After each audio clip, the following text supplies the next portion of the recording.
देखो अभी सिनान, अगर तुम अली से झगड़ोगी तो अगले दिन तुम्हारे साथ भी वही होगा कि तुम्हें उठाकर दुनिया के दूसरे कोने में फेंक दिया जाएगा। मेरा मतलब समझ रहे हो ना तुम सिनान? हाँ, आपका मतलब है कि मैं कुछ ना करूं और हाथ पे हाथ रखकर बस तमाशा देखता रहूं, जबकि वो धोखेबाज इंसान मेरी बहन को मेरी आंखों के सामने धोखा दे रहा है।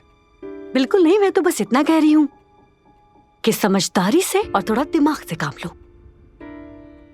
अब बात सुनो, एक्चुअली प्रॉब्लम अली नहीं है और सॉल्यूशन भी अली नहीं है। अली सिर्फ अपने जज्बात का शिकार है और बस। लेकिन एक्चुअल प्रॉब्लम वो लड़की है, समझ रहे हो ना? यार, आपने उस लड़की पर कितनी बार शक किया और मैंने हमेशा हिमायत की, अब क्या कहूँगा। अच्छा है, तुमने उसकी हिमायत की और इस वजह से उसका भरोसा जीता है, तो अब ये तुम्हारे काम आएगा। कहना क्या चाहती हैं आप? सिनान देखो, तुम्हें लगता है कि वो अली की आशिक हो गई है और वो एक दूसरे से बेइंतहा प्यार करते हैं, ये सोचते हो? यार, उस लड़की का एक ही मकसद है, एक अमीर आदमी को ढूंढना और पैसे बटोरना। फिर चाहे वो अमीर इंसान अली ही क्यों ना हो, चलेगा। अगर तुम पट जाओगे तो तुम भी चलोगे। ये नहीं हो सकता। क्या नहीं हो सकता? सिनान, तुम उस लड़की के लिए अली से ज्यादा बेहतरीन हदफ हो। तुम अकेले हो, लड़की की नीयत साफ है। और अगर तुम कुछ करना चाहते हो तो उसको निकालो ताकि बहन का दिल ना टूटे। सोचो, वो लड़की अगर तुम्हारे साथ हो जाए तो अली का क्या होगा? मतलब लड़की ने धोखा दिया।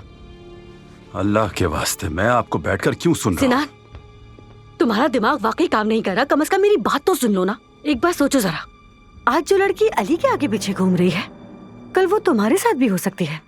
देखो, अगर मेरी बात मानो तो किसी को तकलीफ पहुंचाए, दूध से मक्खी की तरह उस लड़की को फार्म से बाहर निकाल फेंको। हो सकता है वो लड़की तुम्हारे इश्क में पड़कर अली को छोड़ दे। तो फिर क्या होगा उस अली साहब का जो बहुत अजीम और अहम समझे जाते हैं? सोचो कि क्या हाल होगा उस अली का। अली तुम्हारी बहन को धोखा दे रहा है उस लड़की के लिए, और वो लड़की धोखा देगी तुम्हारे लिए। अली बर्दाश्त नहीं कर पाएगा ये सब, और वो उस लड़की को यहां से निकाल देगा। तो सिनान, इसे कहते हैं दिमाग का इस्तेमाल, जो तुम करना नहीं चाहते। ये मोहब्बत बदुआ बन गई है।